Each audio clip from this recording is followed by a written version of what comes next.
To say that Adam Sandler has made some hellishly bad films might be an understatement. But what happens when you drop in a heaven and hell storyline, some end of the 90s CGI that looks like beginning of the 90s CGI, and a romantic plotline that can best be described as there? And you get a big challenge as we try to prove to you that Little Nicky is not that bad.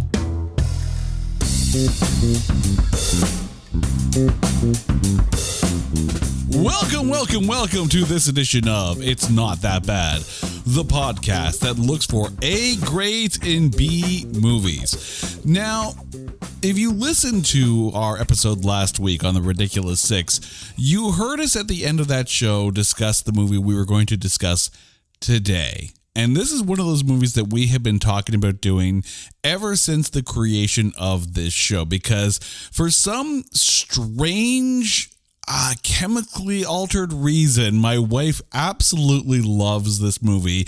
With that being said, my wife is here. Carrie, welcome back to the show. Why are you doing this to me? The butterflies. Oh, I love this movie. Why? I will defend this to its death, and then rebirth. It's death or my death. And then to hell and back. See, you have to be in a really strong relationship to be able to put each other through these kind of things. Soul plane. Soul plane, motherfucker. Okay, let me explain the whole Soul Plane thing. We were watching Soul Plane because my wife wanted to watch it, and it's a horrible movie. I'm not even gonna sugarcoat it. You know, Tom Arnold and Snoop Dogg. It's a horrible movie. So what does Carrie do? We get about 5 minutes into the movie, and she falls asleep on my arm, and I can't reach the remote control. I am helpless. I couldn't even use the force. I was literally trying to use the force for, so the remote control would come flying to me. It didn't work. I can just hear the internet now exploding. Send condolences. I was send support. Sad victim pinned under the head of my wife, and I couldn't stop it. You make me sound awful. Oh my God. And then of course she wakes up as the credits are rolling. I'm like, oh, did I miss it? I'm like, you missed nothing. You missed hell. I want 2 years of my life back. You owe me for this. Wow. And I've never let her forget it to this day. So just wow. Yeah. This is why Carrie was not allowed to pick the movies at the Blockbuster while there was still a Blockbuster. Sorry, not sorry. You aren't. Oh no, I was the one who was sorry. I had to watch Soul Plane. But we're talking Little Nicky on this one, and I may actually veto if you say, hey, honey, let's do Soul Plane. Not again! Not again! Painful memories. Painful. I have PTSP, post-traumatic soul plane. But we are now going to start talking about Little Nicky. But before we get into this Adam Sandler flick, it's time to take it and trailerize it. The son of Satan is cunning and diabolical. The other son of Satan is hellishly strong. The other son of Satan is a mumbling idiot with a face only a demon could love. Guess which one Adam Sandler plays? Little Nicky begs to answer the question, what if a Sandler film had a budget, access to CGI, and a cavalcade of actors at his disposal? The answer is the worst thing to happen to butterflies since Crazy Town. With a cast best described as that guy from that other Sandler film, writers from those other Sandler films, and a director who directed other Sandler films. It's the incestuous hellspawn of a film that it sounds like. Adam Sandler is Little Nicky, rated PG-13. But let's be honest, 13-year-olds are too mature for this.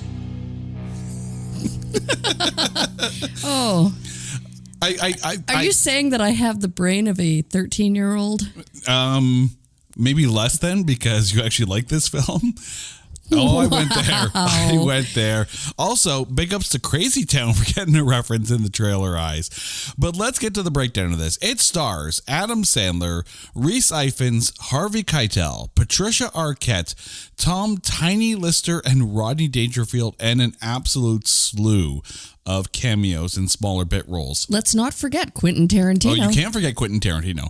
However, there is an almost starred list for this. That's because we almost didn't have Harvey Keitel in the role of Satan. Apparently, Keitel came in to replace one Dustin Hoffman.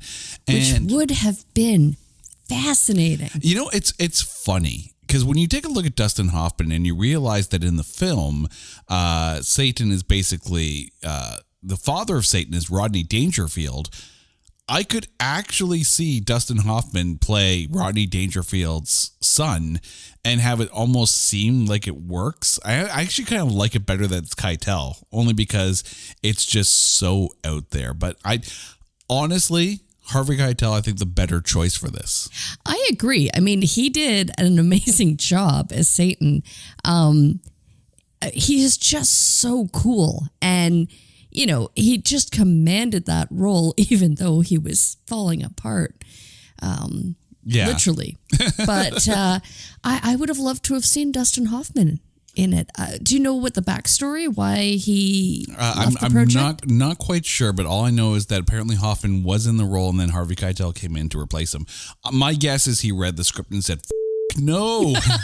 What have you signed me up for? Get my agent on the phone now. You know, I was in Rain Man, but I'm not like that. Okay, I'm good roles here. Good roles for Dustin Hoffman. We almost had, as the mother of Adam Sandler in this, Britney Spears instead of Reese Witherspoon. Yeah, nope. You know what? Nope. I'm going to go out there and say, like, nothing against Reese Witherspoon, but I actually wouldn't have minded it being Britney Spears.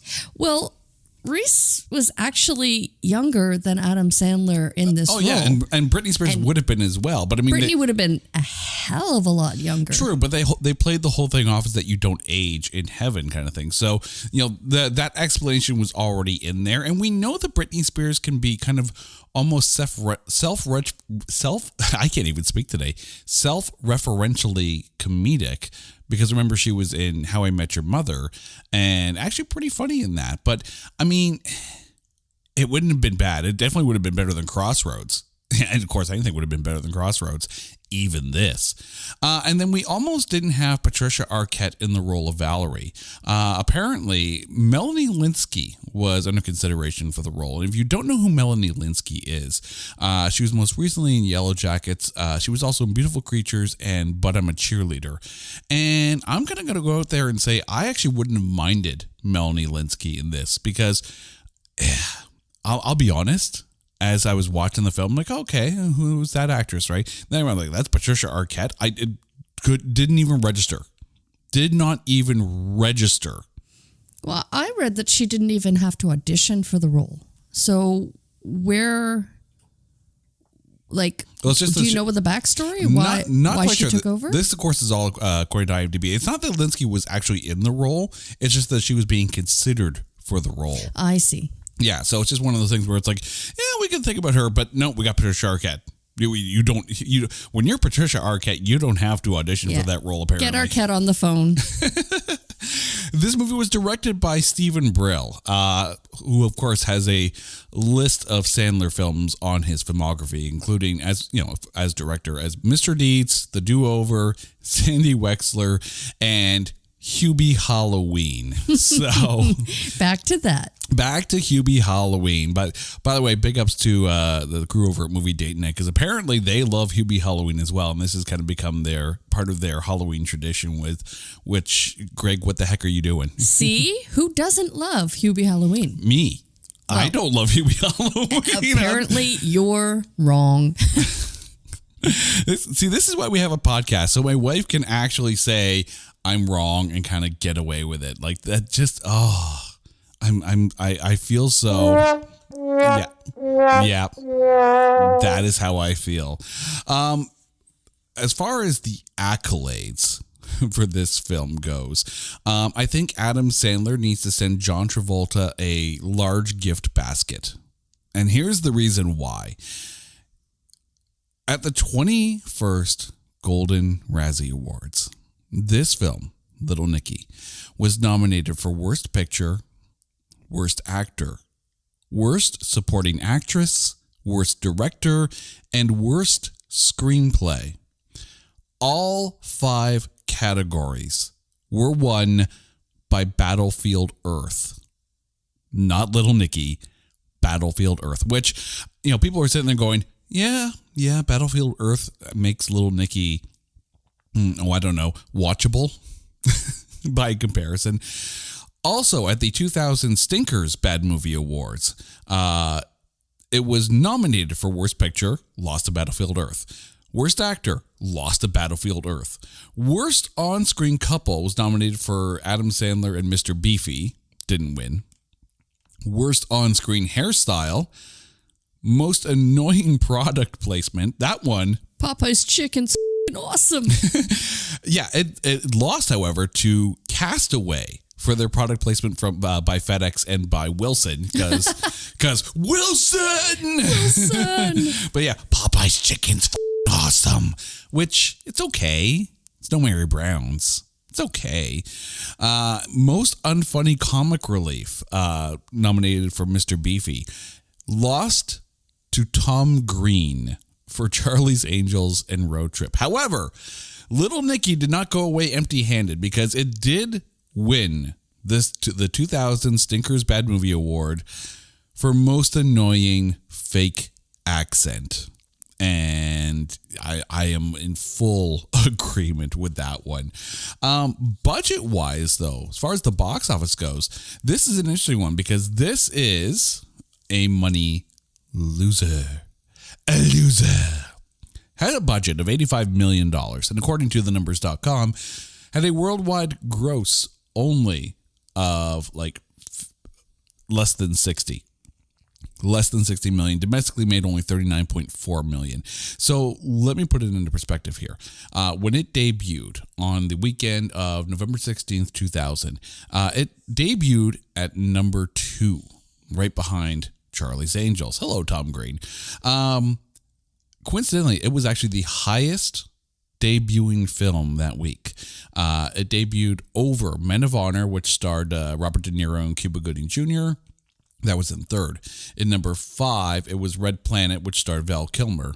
And coincidentally, it was a hellish weekend apparently at the box office because at number 10, not debuting, but Bedazzled with Elizabeth Hurley as the devil. So kind of evil. Then it comes to the reason why we get to talk about this film. And that's the critic rating. But before I tell you that, apparently, Michael J. Nelson from Mystery Science Theater 3000, those kings of bad movies. Like, if you want to know what a bad movie is, just go watch Mystery Science Theater 3000. They know all the bad movies. Michael J. Nelson named this the worst comedy movie ever made. Yeah. That's the kind of recognition we're looking at here. And the critics seem to agree. Over at Metacritic, it has a 38 Metascore. And then over on Rotten Tomatoes, it has a 55% audience score, which I can only assume is Carrie voting multiple times, and a tomatometer of 21%. You're shaking your head. No. I respectfully disagree. Okay, so before we get into the breakdown here, where do you put this, though, in the pantheon of Sandler films?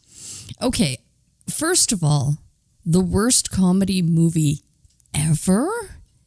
No. Apparently. No. Well, keep in mind, too. It's so quotable. Like, it is so incredibly quotable and laughable and just an enjoyable, like, completely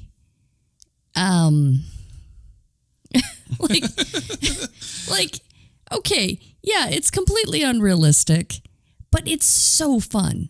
And I think Sandler's at his absolute best. I think there's something to be said though about the expectations of it, because it did have a huge, a decent sized budget. I mean, this is 2000, so you kind of expect, a little bit more. You have a massive cast, like, huge namers. So not a big, you expect better almost out of this. And I think it's one of those things where, an $85 million Adam Sandler film grosses $58 million in the long run worldwide, not even just domestically, worldwide. I mean, that's a bit of a lunchbox letdown. Well, and hell don't come cheap.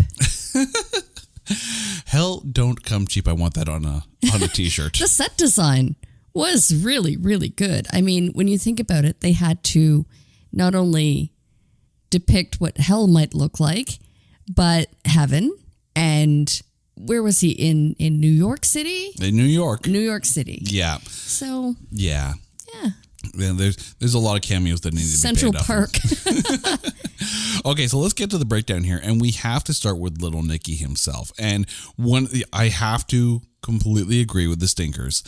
That accent, that whole "I believe in the butterflies," like seriously, through the whole damn movie, like this is one of those things about Adam Sandler where he'll find some kind of weird trait, whether it's like a tick or a mannerism or something he says.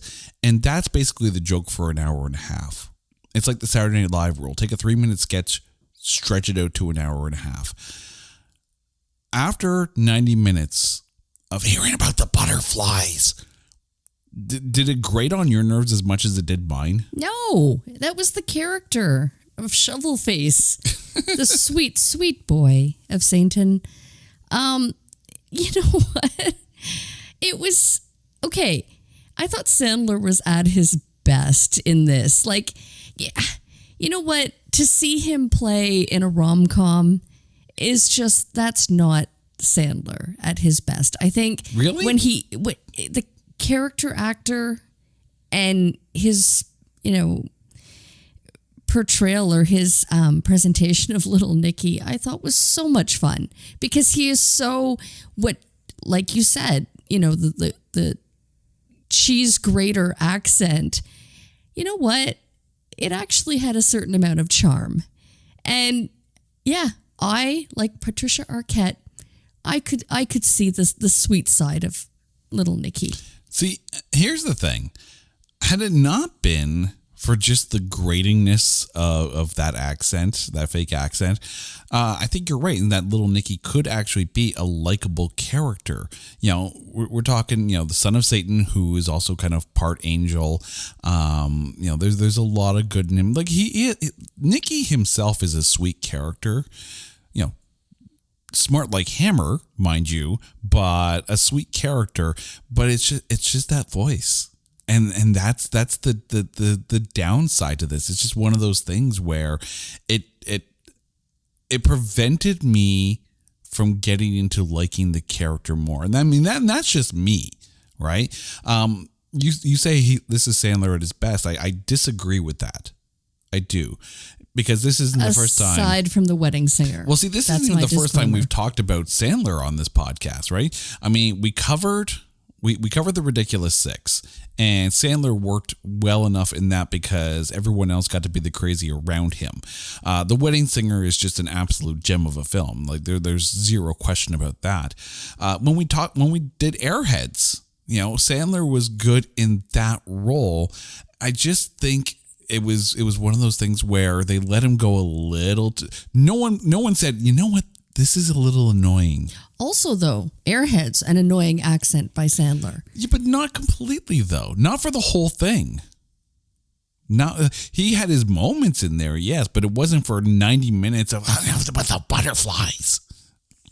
Yeah, I got issues with this film. I'm not going to lie.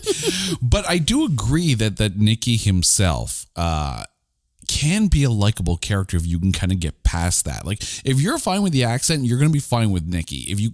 it's almost like the Geddy Lee rule. Well, just think about it, right? This very strange man turns up at the door looking for an apartment to rent, and clearly he has some sleep apnea that causes some very strange sounds to come out of him. So when he fell asleep in Central Park, he could have scared a lot of people. I will eat your soul. With the exception of those two metalheads, which, I absolutely love. But we'll get there. You know what? He could have been so unlikable, but he very quickly, found friends. He had the support of his crew. And, at the end, like, everyone was cheering for him. Mm-hmm. They wanted Little Nicky to succeed and to take, defeat his brothers in their quest. And that's like the storyline worked well for him. Now, I did mention the Geddy Lee rule. So let me explain the Geddy Lee rule here. $5 is $5, eh? No, but here's the thing with Rush, right? You either love Rush or you hate Rush. And the reason most people hate Rush is because of Geddy Lee's voice. Most people will, upon hearing a Rush song will agree that the musicianship is can't be beat. But Geddy Lee's voice for some people is a lot to kind of get around. I personally love Rush. I know you initially were like, right? And it's kind of like this with Little Nicky, right? People who love Little Nicky won't hear the accent. People who can't stand this movie will hear nothing but that accent. And it's kind of along those lines. And that's almost like the line in the sand, right? You like Sandler, you like this film, you're on this side. You can't get away from that voice, you're over on this side. Let's talk about his father though, Harvey Keitel. This is where I start to really enjoy the film because Harvey Keitel is just having way too much fun with this. He was so good as Satan. I absolutely love how he was authoritative, and he was also very accepting and very kind to his special little guy, to Nicky. And you know what? He's just so damn likable. I don't think I may stand corrected, but I have never seen an unlikable Harvey Keitel movie ever. I love him in everything. And yes, even Pulp Fiction, of course. From Dusk Till Dawn, where he played the dad. Oh my God. Like, I have loved Harvey Keitel in everything I've seen. I probably haven't seen his entire filmography, but I've not seen a bad Keitel movie. So he's easy to defend. Now we're on the hunt for a bad Harvey Keitel movie. When the character sits there and goes, "Oh, I'm changing my opinion." No, but that's the thing. We talked about this last week on the Ridiculous 6 episode, in that when Harvey Keitel gets to have fun and dance around and be silly, because I'll admit, my first thought of Harvey Keitel, you say, name me a Harvey Keitel role, and that's the Wolf from Pulp Fiction, right? Agreed. That is the first role that comes to mind, no matter what. This might actually be in the top 5 of roles. And again, I like Carrie, have not seen every single Harvey Keitel film ever made. But there's something about this role of his, as Satan. He just makes Satan look so much fun. He makes evil look fun. And that's something to be said about this film. I love that Rodney Dangerfield was his dad. Oh God. I love that. The thing with that was brilliant casting. The thing with Rodney Dangerfield is you're going to get Rodney Dangerfield, right? He clearly went to the Gary Sinise School of Acting, in that every role that Rodney Dangerfield plays, he's Rodney Dangerfield. Like, you cast him because you want him. You don't cast him because you want something else, right? You bring in Rodney Dangerfield because you want those Rodney Dangerfield type jokes. And in this, it completely makes sense. I have a question though. Mm-hmm. How many years, was it 10,000 years that Keitel had sat as Satan? Mm-hmm. So How many years or how old do you think Rodney Dangerfield is? 10,000 and probably about 20,000. Probably about 20,000. But of course, Keitel's going to take another 10,000 years. Which, of course, taking an extra 10,000 years on the throne did not sit well with Rhys Ifans.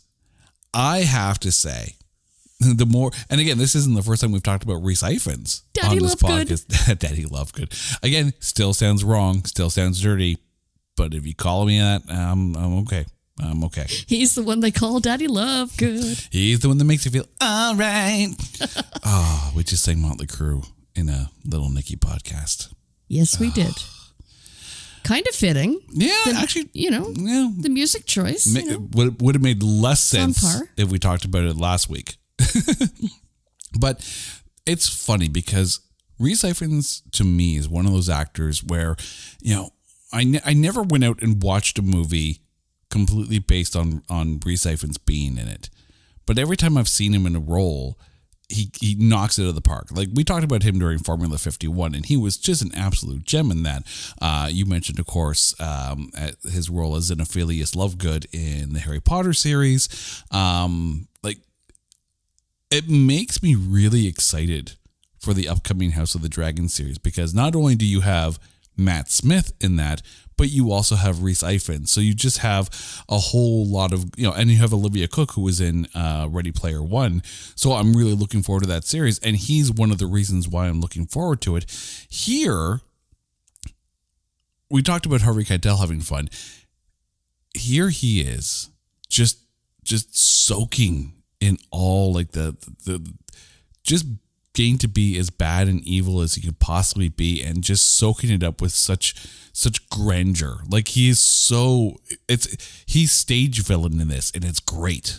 I absolutely loved him. I thought he was perfect. He was so just evil, but he was so good at it. Mm-hmm. And I know that I'm supposed to dislike him. He was the evil brother. He was the conniving one.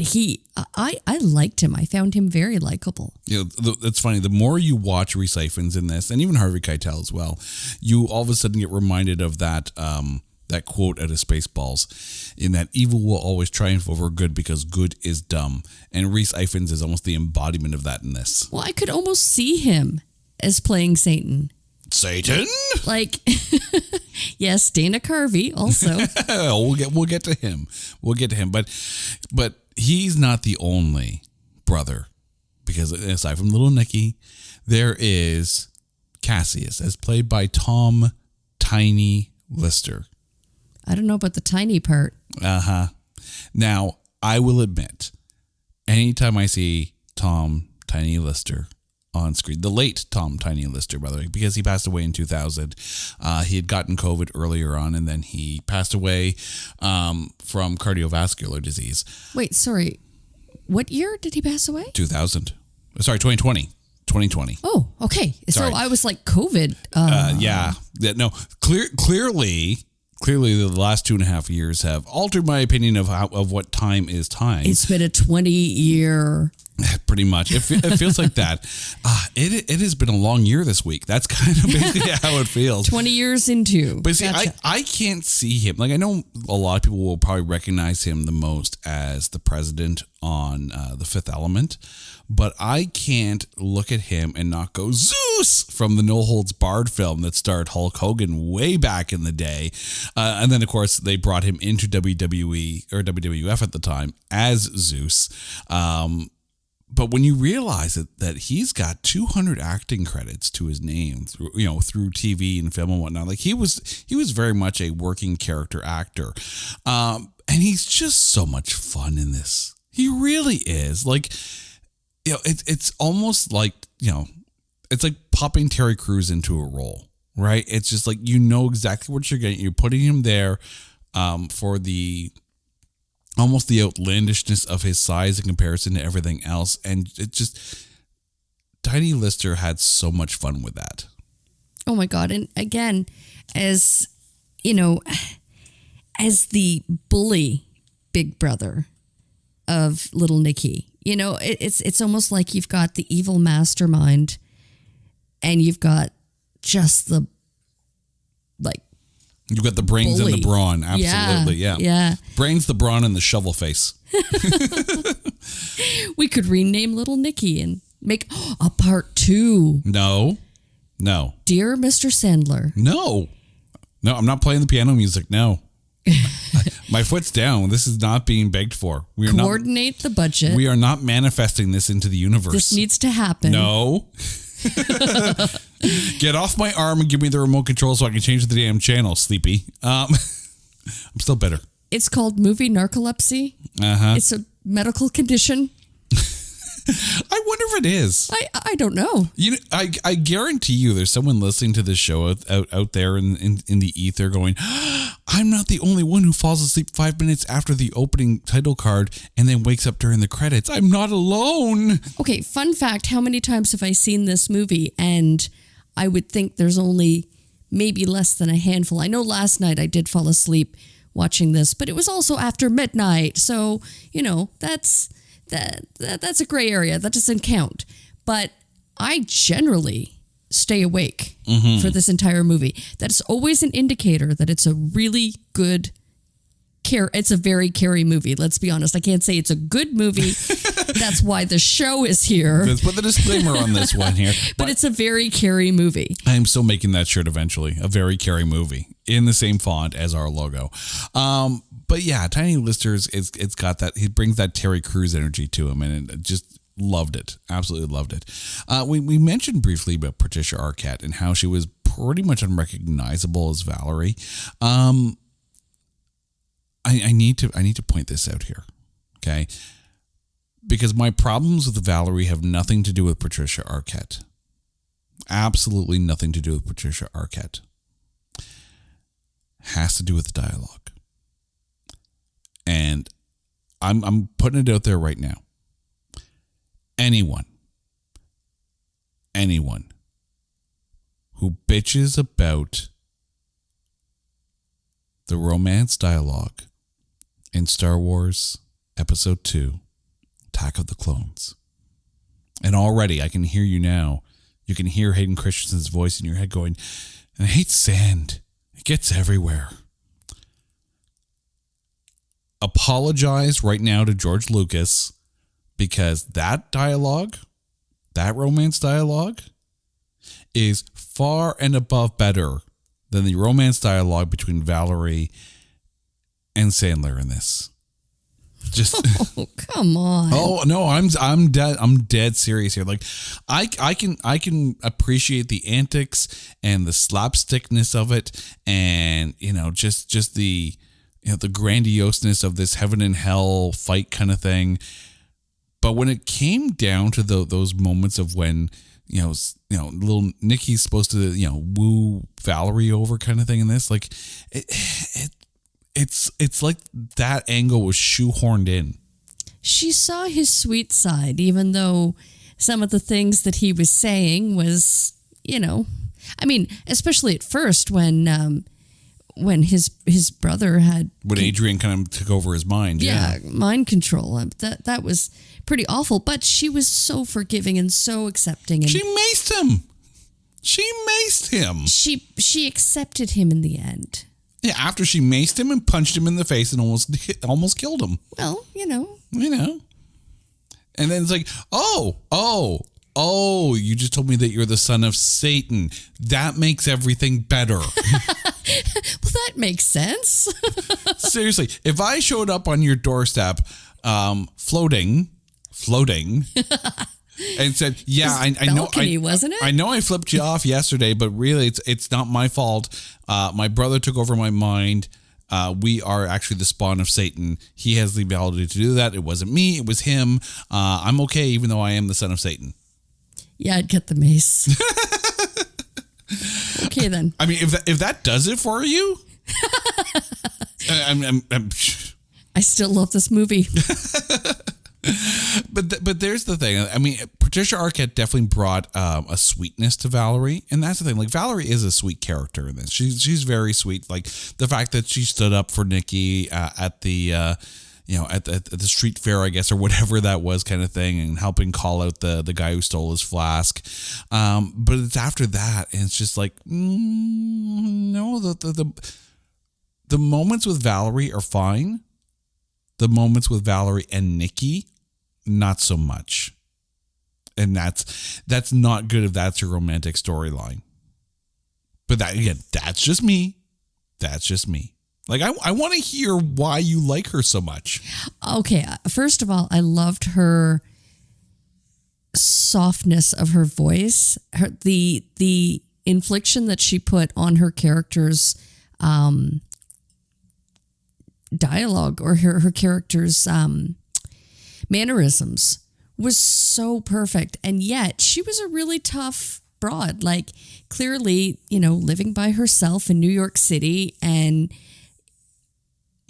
strong enough or brave enough to have stood up to the criminal, the thief, the petty thief. Like, I think she was just absolutely perfect for Sandler to have met. I love the dynamic between them, because really he is the sweet boy. Yes, he's the son of Satan, but Satan? He every time. But he really is. I think there's a lot of good in him, and I think she saw that, and I loved their romantic story. I will admit that the way that Patricia Arquette portrayed Valerie, if they had gone with Melanie Lynskey, I think you would have gotten kind of the same Valerie, which makes me see why they actually considered her in the first place. But Patricia Arquette did bring a lot of sweetness to Valerie. I will absolutely give you that. Let's move on to Alan Covert, Todd, the roommate, the actor. You love acting. I love peeing. Thanks, Mr. Beefy. Wait, no.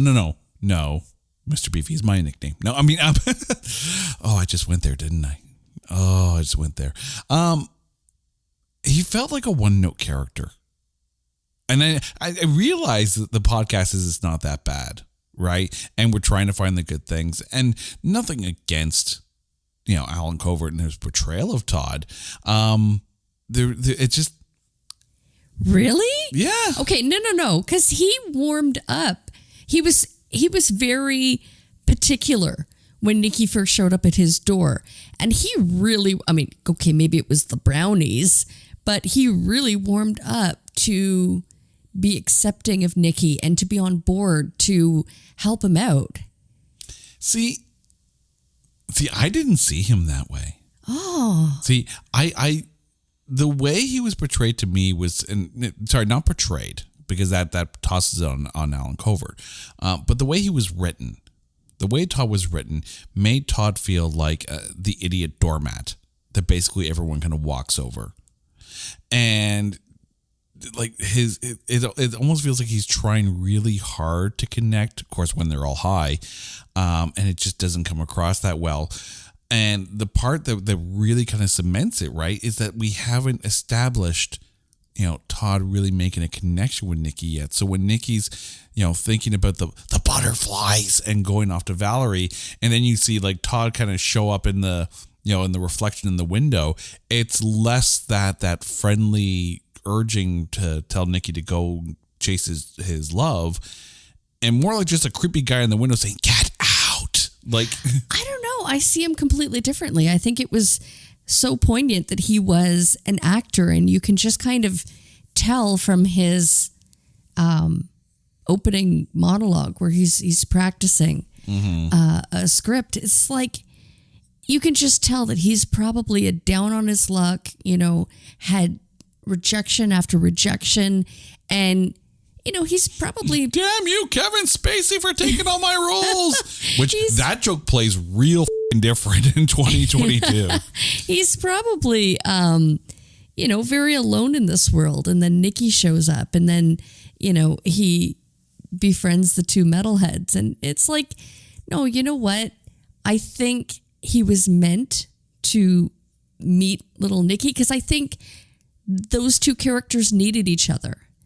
They needed to meet. It was karmic that, like, Nicky answered his ad for a roommate. See, here's the thing between, Nicky, Beefy, John, and Peter, and how much they basically like just, toss jokes and whatever at him kind of thing. Todd feels like the hate puppy.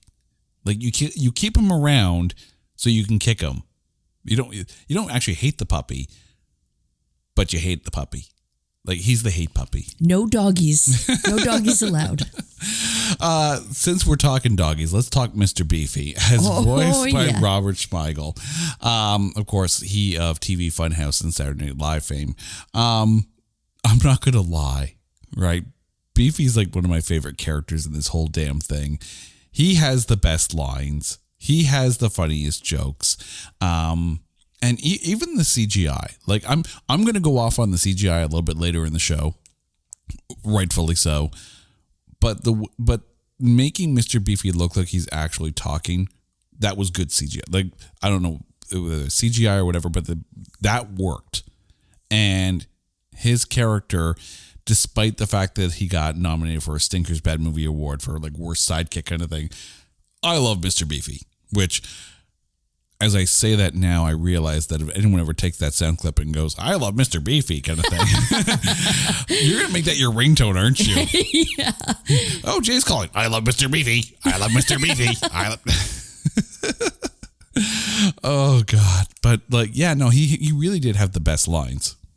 You know what? He did. I agree. And again, as far as like, he really was so pivotal to to Nicky's survival, first of all. Mm-hmm. It was absolutely perfect. And I love him. He was so cute. I will admit too, like you mentioned that this movie was quotable at the beginning of the show, like very, very quotable. And that's kind of always been, at least I know personally, my hallmark of a good comedy is that, are you quoting the lines afterwards? I'm not going to lie. I'm quoting Mr. Beefy. And I love you. And I love you. What better way to say I love you than, and I love you. Yeah. Kids, stop listening to the show. Just stop listening to the show. Let's also talk about Nicky's other friends there, John and Peter, as played by Jonathan Loughran and Peter Dante. So kudos to them for not having to learn other names to respond to. As much fun as they were, these two metalheads were written seemingly by people who thought they knew what metalheads acted like. Right? It's almost like a caricature like of a 40-year-old writing a teenager who forgot what it was like to be a teenager. They felt like Beavis and Butthead. I need TV for my bunghole. They felt like early Crew, Wasp era kind of metalheads, rather than keep in mind, this is 2000. And if you're not listening to the soundtrack, it's very 2000, right? These guys feel like they're trapped in the 80s with all the 666 references and stuff like that. Like Chicago. Okay, that I will admit that I'm sure there are satanic messages on Chicago albums. I'm convinced now. But did they seem a little 80s cliche metalheads to you? And that's what made them so damn funny. So damn funny. Were they not, correct me if I'm wrong, but were they not in Airheads as well? John, I think, was. I think Jonathan Loughran was. Of course, he was also in Kill Bill. Yeah, which blew my mind. I was like, whoa, wait, no. No. Very different character. Very. But back to the metalheads, John and Pete. Oh my God, I love them. You know what? Yes, they were very much caricatures of what you would, they were stereotypes. They were walking stereotypes of the 80s metalheads. However, I think that was the beauty of it, is that in 2000, in 2000 we had much surpassed the grunge era. It was almost kind of like we were getting into new metal at this getting point. into new metal. Yeah. Okay. So I love that it was almost kind of flashback-ish to like early Metallica days, like Ride the Lightning. Right. Ozzy Osbourne. Like when good metal. Yeah. However, you know what? They were so much fun. They were so much fun, and I think it was absolutely perfect that they met up with Nicky and joined him in his pursuit. They were his team. That was his group. Now, as we were watching the film and, kind of before we started recording this, one of the characters that you mentioned that you really liked was Blake Clark, who played Jimmy the Demon, like the personal assistant to Satan. Mm-hmm. What was it about Jimmy that you liked? Oh my God. He was so absolutely funny, and I think it was absolutely perfect that he was like the quintessential, personal assistant, but what you would expect of a personal assistant to Satan. Like, just a reminder, you're shoving a pineapple up Hitler's ass at 4 p.m. It was like, you know what? He was perfectly kind to Nicky.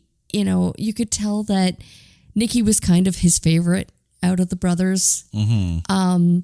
And he was holding hell down like a champ. Like he was perfect. He was the perfect personal assistant. Jimmy kind of feels like the demon that probably not only served Satan, but Satan's dad during his reign kind of thing. Because you have to think, aging kind of, is thrown out the window kind of thing when it comes to, post-life creatures. But yes, I do agree. A much better assistant than the tithead gatekeeper as played by one Kevin Nealon.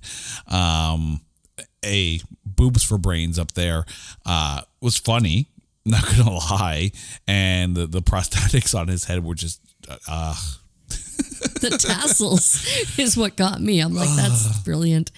And some of the broad choices though. Mm-hmm. They had like the fuchsia pink. He was Lacenza-ing his head like crazy. Like there's no question.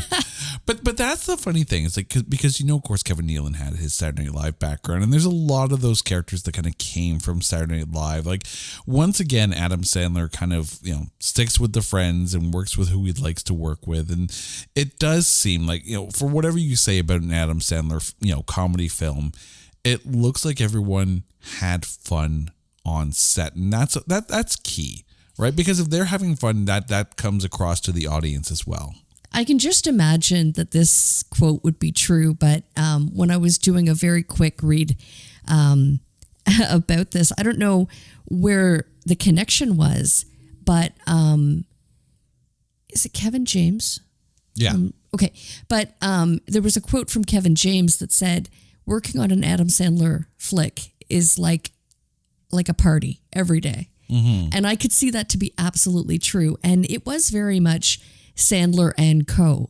Mm-hmm. It was the same actors that you see in Airheads, in Little Nicky, in Ridiculous Six. There was a lot of crossover. Yeah. The Wedding Singer, Big Daddy. Like basically, if it's a Sandler flick, if it's a Happy Madison project, you are going to come to expect the same group of actors. Mm-hmm. And I love that.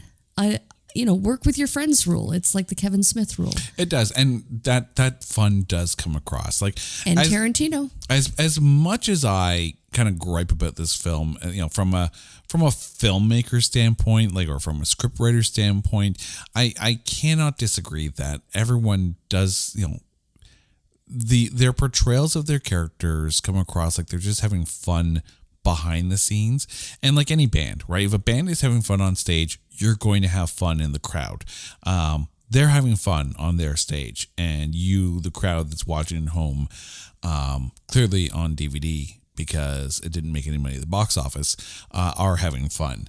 But you can't help but smile when you see actors really enjoying Oh, yeah, absolutely. what they're doing and the role that they're playing. Okay. I mentioned that there's a cavalcade of characters in this film with a lot of different cameos. So we're going to try something a little different here. I'm going to give you rapid fire.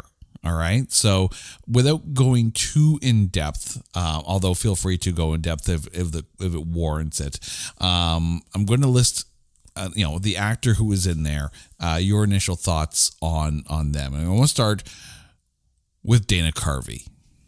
Ooh, interesting. I honestly thought you would have gone a different direction. Dana Carvey was so much fun. It was so nice to see him back in this movie because he had taken quite a lengthy hiatus from acting. Dana Carvey was so great in Opportunity Knocks. And I love Dana Carvey's stand-up. Absolutely. Yeah. But I feel bad for him in this one because apparently he broke his ankle while they were filming the basketball scene, and he ended up on crutches. But he was so much fun in this role. He really was. And of course, the way yes, I recognize that he's, his character is possessed by Cassius, who's played by Tiny Lister, and just the way he's strutting around on the basketball court is just so much fun. Okay, QT, Quentin Tarantino. Oh, Deacon. Loved. Absolutely. You know what? It was perfect. He was so funny and so believable. Because, we've seen that guy that hangs out at Yonge and Eglinton and Yonge and Dundas. Yonge and Dundas Square. You could picture it. It was like real life meets art. You make the Lord very nervous. Oh my God. There was actually something there was a beautiful crossover. I could see his character is Johnny from Destiny Turns Up the Radio. I could see that. Yeah. Yeah. And I think it was almost kind of a role reprisal at that point. One carries into the other. Or definitely inspired by. Mm-hmm. Okay, Reese Witherspoon, Sandler's mom in this. Oh, I love her. She's so sweet. I could definitely see her being an angel. Right. In heaven, holding things down. Did you know, though, that the red-headed angel in that scene is indeed Adam Sandler's wife? See, and you mentioned the Kevin Smith role, right? So, the fact that Kevin Smith, put his wife into Jay and Silent Bob Strike Back. I do love the fact that Sandler's films do feel almost like a family affair. Very, very cool to see. And yes, Reese Witherspoon is just so, just beaming through all of this because she's having fun. That's the beauty part about some of these roles is that you can have a lot of fun with this. Kind of like Carl Weathers did, her Mambo instructor. It's all in the hips. It's all in the hips, which very different from who he plays in The Mandalorian. My initial thoughts of Carl Weathers are either literally, the Mandalorian character or as Apollo Creed in the old Rocky movies. So to see him in here, as Mambo instructor here, just a big infectious smile, right? It's so nice to see him having fun. Okay. The Prince of Darkness himself, one Mr. Ozzy Osbourne. Oh, brilliant. A brilliant choice. Actually, I was reading that it would have been Marilyn Manson. Yeah. That would not have been as good. No. That's the thing. Three names come to mind when you want someone to be creepy satanic metalhead, right? Marilyn Manson, Ozzy Osbourne, and Alice Cooper. Alice Cooper would have been good. I would have been fine with Alice Cooper in this role. I was very happy to see Ozzy Osbourne in this. Marilyn Manson, no. It's just a little too much. Yeah, you know what? I think Ozzy, uncontended. As much as I do think Alice Cooper would have been a good choice, it had to be Ozzy frickin' Osbourne.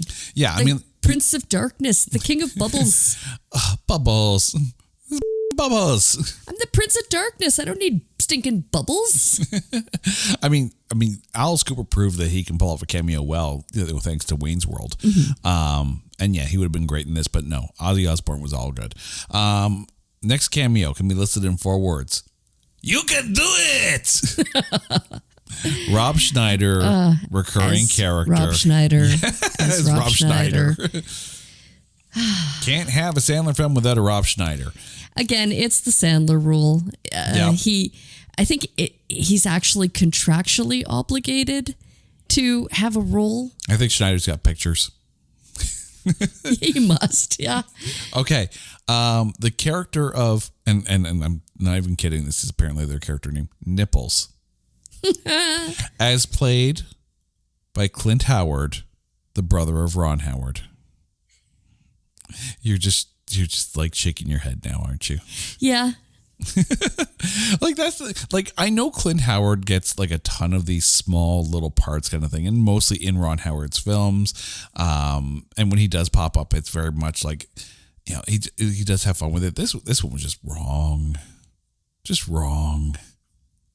I mean, how would you know who's under the suit? It's Clint Howard. Henry Winkler. Oh, love. Didn't get much of him, but just enough. But you know what? It was just perfect. Okay. I have to ask, though, when Henry Winkler gets attacked, did you have Nicolas Cage's voice in your head going, not the bees! Not the bees! And this one may not hit too much for you, but Dan Marino as the quarterback, in hell trying to, bargain for a Super Bowl, because Marino's one of the greatest quarterbacks of all time. No ring. No ring. I thought it was funny. Like, I mean, you had to be a sports fan to get the importance of it, to get the reference, but I mean, it was funny. Yeah, we get Dan Marino and the Harlem Globetrotters in the same movie. Sports fans are appeased. I have to say, though, I loved the mom at the Harlem Globetrotters game. She's like, it just gets better and better every year. This is so great. It's all part of the show, honey. It's all part of the show, honey. Okay. Love it. So for anyone who listened to the last episode where we talked about the Ridiculous Six, I mentioned when we were talking about doing this film that this has one of the most egregious editing or post-production choices that I've ever had to watch on film. And I shake my damn head every time. And it has to deal with the soundtrack. And I'm not talking necessarily about the songs on the soundtrack. But there's a scene from when Nicky gets, encouraged to go after Valerie, and then he goes to the building and starts floating up because of the butterflies. There are 4 songs used in that minute 30.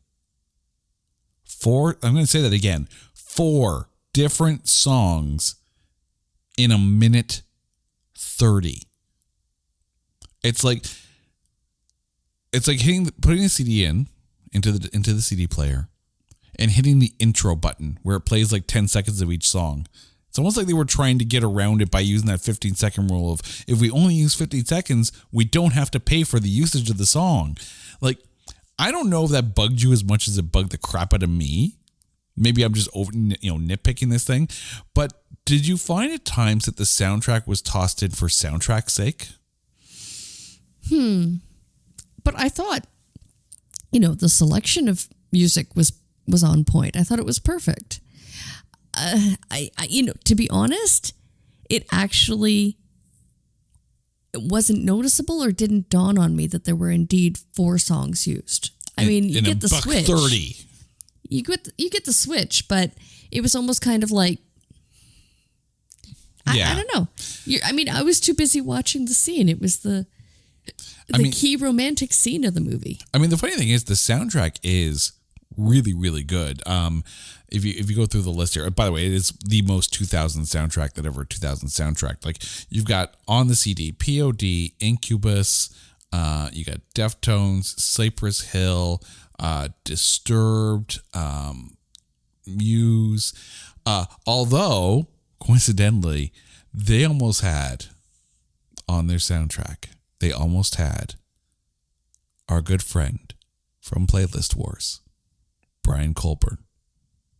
Because apparently, and I just found this out the day we were recording, that there was a contest in relation to this movie on GarageBand.com. So unsigned artists would submit a song, and the winner got to be on the soundtrack.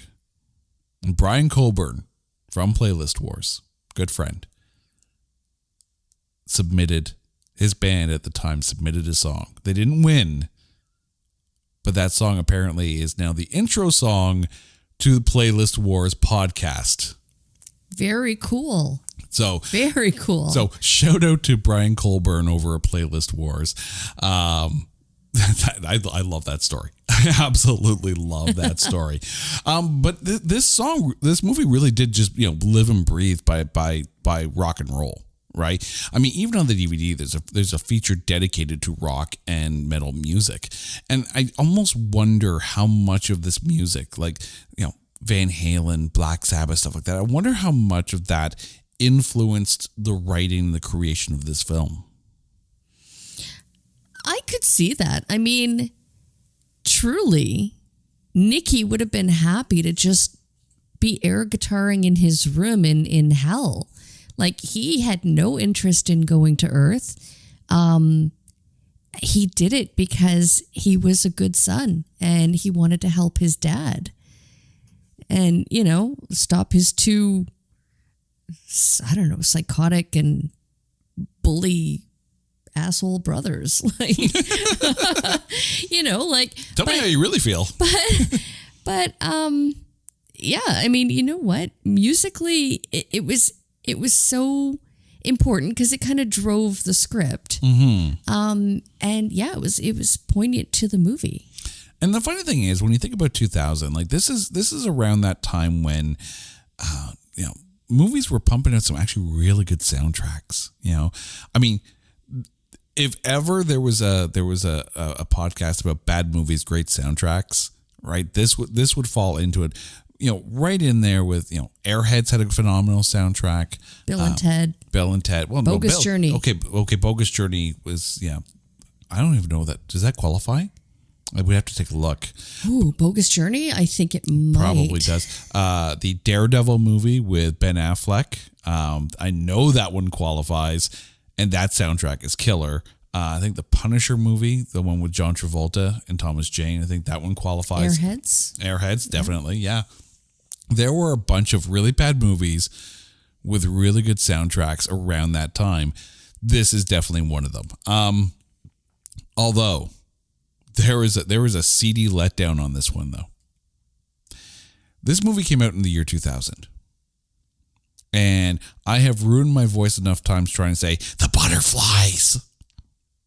1999, Crazy Town releases a song called Butterfly. VH1 ranked it as the 34th most awesomely bad song ever, by the way. But that song not on the soundtrack.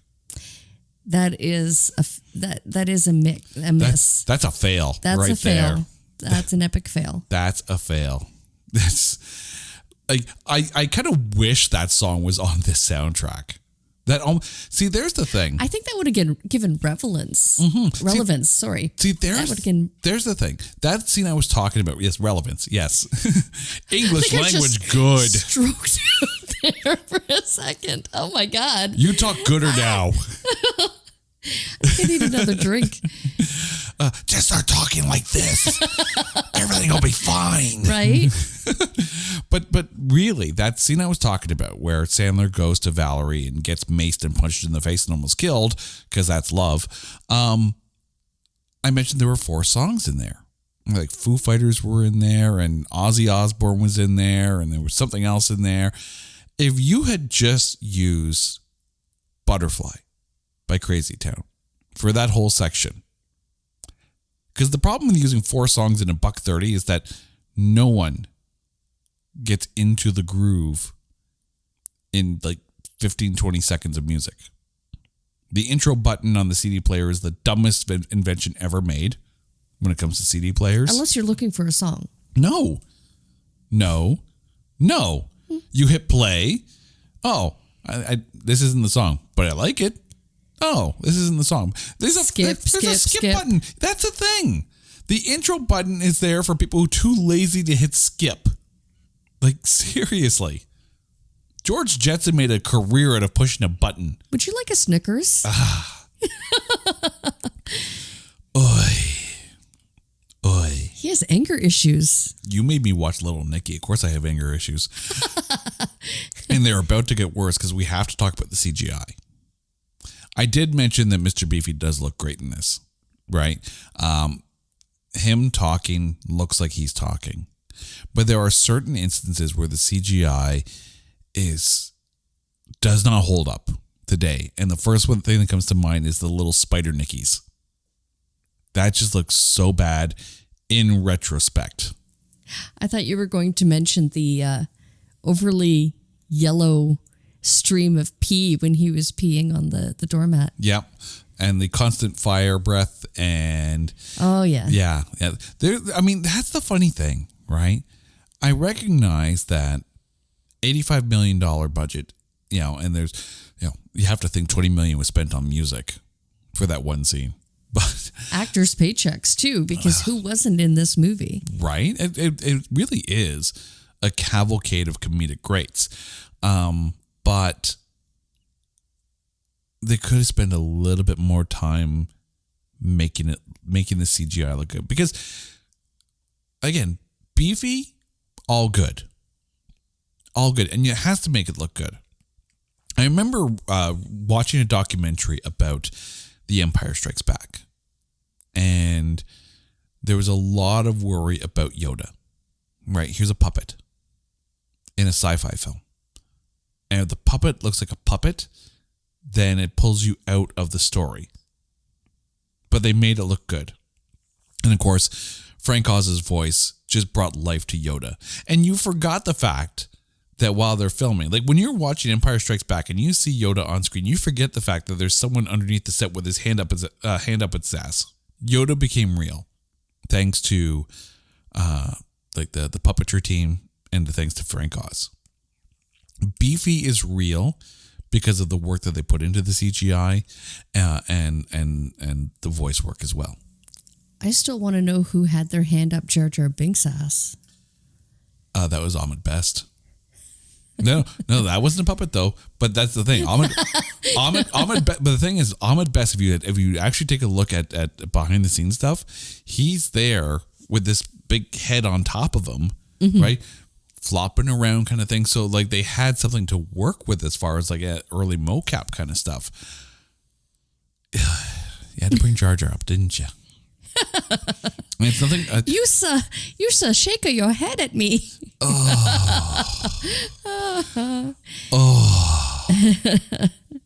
Oh, you went there. I did, yeah. Oh, I don't know what's worse.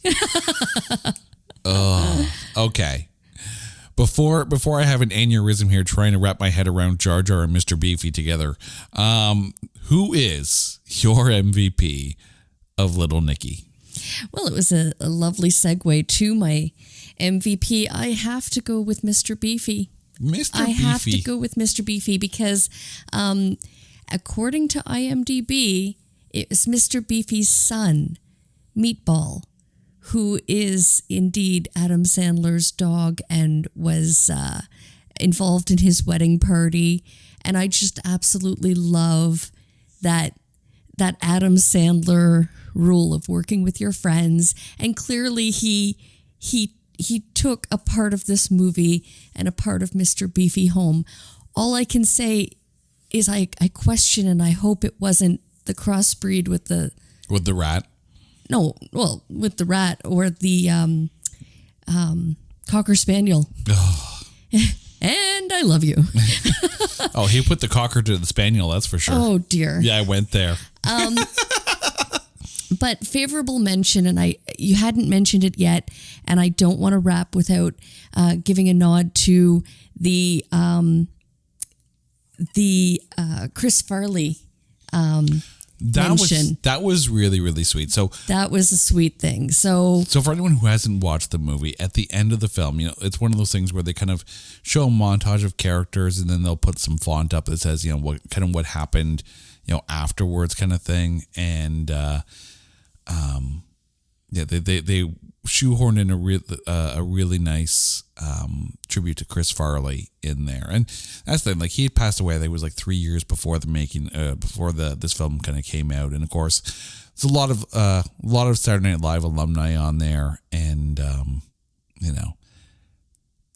I think Farley was very much in a lot of their minds as they were making this film. So, really nice tribute to him in there. So Reese Witherspoon, Little Nicky's mom left Satan for her fitness instructor, Chris Farley. And that would be Chris Farley. Yeah. My MVP, and I tossed around this one a little bit here. Mr. Beefy was on my list, not going to lie. Harvey Keitel was also on my list, but they didn't make it. That's because Rhys Ifans just absolutely owned the role of Adrian. Like, I was hoping you were going to say Ozzy Osbourne. No. Rhys Ifans, in a very, there's certain actors that I kind of hold up as a pinnacle of phenomenal acting, right? To steal from Kevin Smith, any, actors who could play the shark in Jaws and get away with it, right? David Tennant's up there. Rhys Ifans in this film gave a very David Tennant like performance, in that he was lithe and dancing and just owned the character and made evil fun, right? If you can go into a grand concept comedy and make evil fun, like, you could easily see, draw comparisons between David Tennant's Crawley from Good Omens and Rhys Ifans' Adrian from this. Ooh, crossover. I want to see Michael Sheen and David Tennant as the two brothers to Little Nicky. But it's true. Like here you have, like, when you get to play a demon, right? You can have fun with it. You can have a ton of fun, and the amount get on with your bad self. Absolutely, sure. Yeah. And the amount of fun that David Tennant clearly had as playing Crawley in Good Omens equaled what Rhys Ifans did in this. And I've said it before on this show, right? The better the villain, the better the movie, right? And just Rhys Ifans just gobbles up every scene he's in. Absolutely. From the unrequited love of peach schnapps to, his taunting of everyone around him. Like, just so much fun. So much fun. Okay. We are not, promise me now. I'm going to make you promise me on record that we are not doing an Adam Sandler film next week. Not next week. But there's more ground to cover. Oh, I fully recognize there's more ground to cover, because there's a lot of poorly rated films. I'm not saying bad. I'm just saying poorly rated. That's fair. But to go back to, before we wrap up here, to go back to the rating on this one. Tomatometer, 21%. Audience score, 55%. Carrie score of this movie. I would say, I love it so much. I would put it up in the 70s. It is that much fun. And again, if you suspend all expectations of reality and just allow it to be what it is, it's a movie about heaven and hell in an Adam Sandler flick with a whole host of incredible talent playing their roles. Like, it was so much fun. I think 21 is absolutely unfair. I would tack another 50 onto that, make it 71. See, I don't know if I could go that high. I really don't. But I do agree that 21 is harsh. It is. And it's unfortunate because I think this movie suffered rating wise because of the weight of expectation given the size of the cast, the concept, the budget. Like there's a lot on paper that says this movie should be phenomenal. It's not phenomenal. It's not bad. It's not phenomenal. Do you think, though, it would have fared better without Adam Sandler's accent? I do. I honestly do. I mean, I don't mind if it's, a little less coarse kind of thing. You can still make him sound dopey. But if you're sounding like this for an hour and a half, it's really annoying.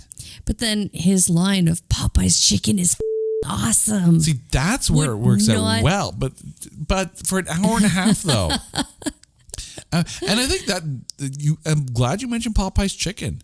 I think the product placement in this, the Popeye's chicken is awesome line works once, maybe twice, but they were shilling Popeye's chicken like Colonel Sanders' ex-wife was paying for the film to be made. That's how much they were pushing Popeye's chicken. There's a lot of Popeye's chicken in this damn film. And I get that product placement happens for a reason, but this is bad.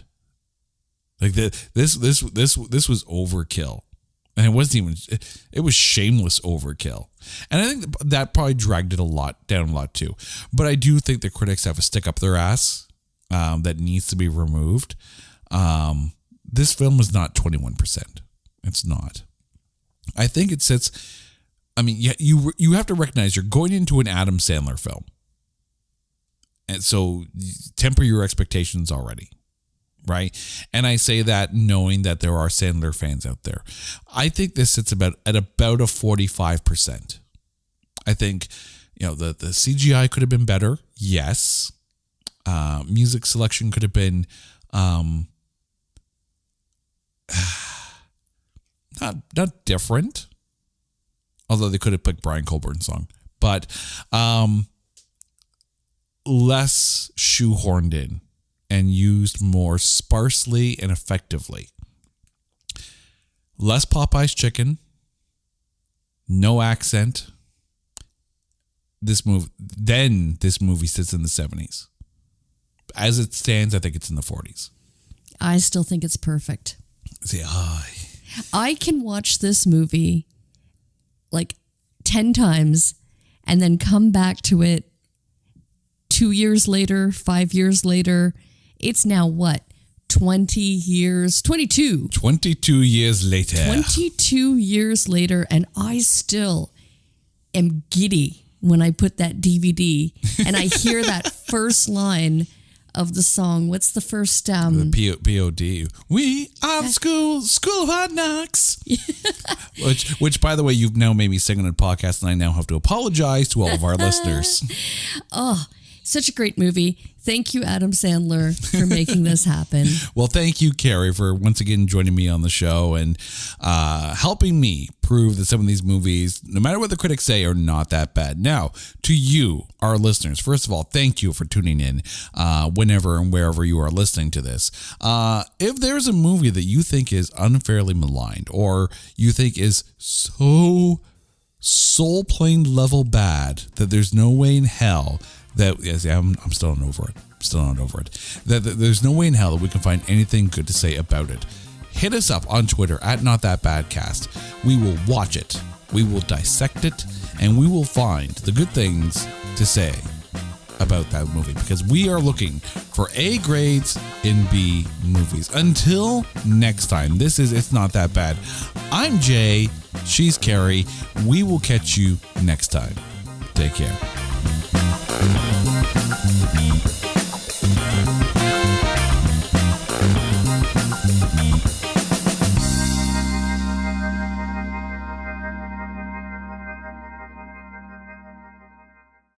Hey folks, Stefan Shirazi and Renee Richardson here from the Metallica Report. And we are proud members of the Pantheon podcast family, where the best of music and podcasts unite. We've got something pretty cool for you. We're giving away an exclusive Metallica merch package worth over $250. That's a whole lot of Scary Guys, Skulls, M72, and other sought-after Metallica swag. And we've made it easy for you to win. Follow and share the Metallica Report, and you're in the game. Go to pantheonpodcast.com/Metallica, enter your email, and hit that button to be entered to win. And just like that, you're eligible for our monthly exclusive Metallica merch package. And guess what, rockers? You can enter every month, so just do it. And while we love our global brothers and sisters, the lawyers won't let us ship outside the U.S.